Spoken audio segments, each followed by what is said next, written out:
Who is the ultimate Sheffield hero? Richard Hawley. Richard Hawley, yeah, definitely. Why?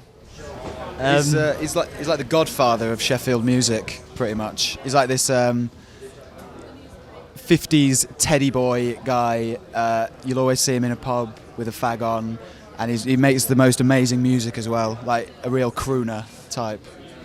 Yeah, he has a really distinctive voice, right? Absolutely, it's quite deep, but very, like George said, very croonery and sort of reminiscent of sort of 50s music and that kind of thing, I think. And also, he can drink more Guinness than any man you'll ever meet. He's a hero for that. And when you started the band, were you actually aware of him making the music that he does? Yeah, we've always been big fans of his. He's a big influence in our music. We've covered a few of his songs. Never anywhere near as good as his versions, obviously. Name me one.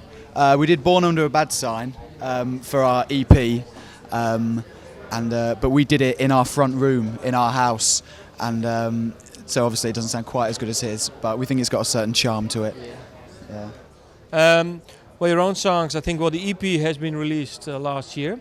Dreams of Another Day. When were the songs written for that EP?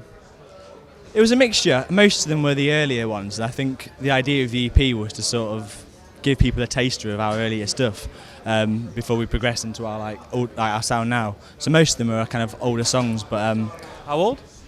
The first song we wrote was Backstreet Lovers. That was the first song we ever was ever written by us, and that was like 4 years now. And we wrote that like in Sheffield one day, and then like last night we played it live on Dutch radio. So it was like, to come to this point was really it was amazing. There's moments you kind of think, oh, that's really cool.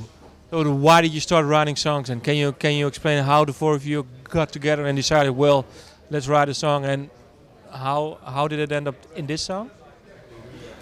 Well, Daniel and Alex, our other guitarist, started the band when we were at university, and I think it started out with those two just writing joke songs about people we knew, just like taking the mick a little bit. Was there a song written about him? Oh no, I don't think so. We didn't know him at that time. They haven't told me if they have. But we all knew each other from university. That's how we got together. And we're going great guns. It seems like we've come a long way since we were practicing in his bedroom 3 years ago anyway. So. But when you wrote the first song, did you have a big idea in mind? Was it just one song, or maybe were you actually already thinking about performing, writing an album and progressing? At the time, I couldn't play guitar. George couldn't play bass, and he never sung in public. Still can't play guitar. And we never performed live.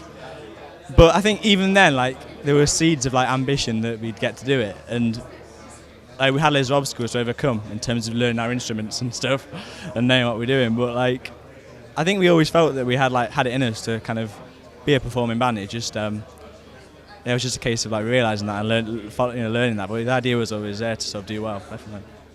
What's the best story that he's written? The best story that he's written? I mean song-wise, yeah. Well, the songs are mainly, a lot of them are stories. I think my favourite one that he's come up with is a song of ours called By the Seine.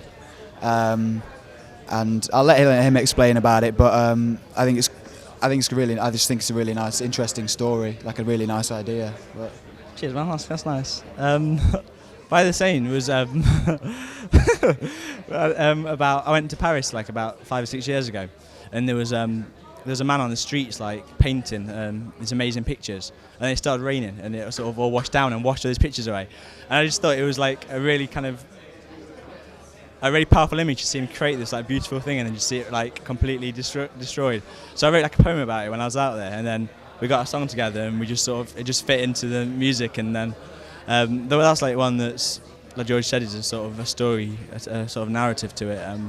A lot of the songs are like that. We sort of find stories and things, and find things that interest us, and then just try and tell that story. Well, the new album, your proper debut album, will be released in March. You were saying, well, the EP was about how you wrote the songs 4 or 5 years ago. How can you say what is the sound now if you compare it to the first songs? I think it's a bit more muscular. There's a bit more meat on the bones. It's a bit more ambitious, I think. Like you said, when we first started out, a lot of the songs on the EP were written within the first 6 months of us even meeting each other. And we were playing them to our friends, we were playing in cellars, and the most people we probably ever thought we'd play to is about 25 at best. Now, when we were recording the album, we knew we were having to fill big rooms and play to hundreds of people, so the songs were written with that in mind. You know, we've got designs on playing to hundreds and hundreds of people with these songs, so we need them to fill big rooms, and hopefully that's what the album does. You mean sound-wise, or also chorus-wise, or?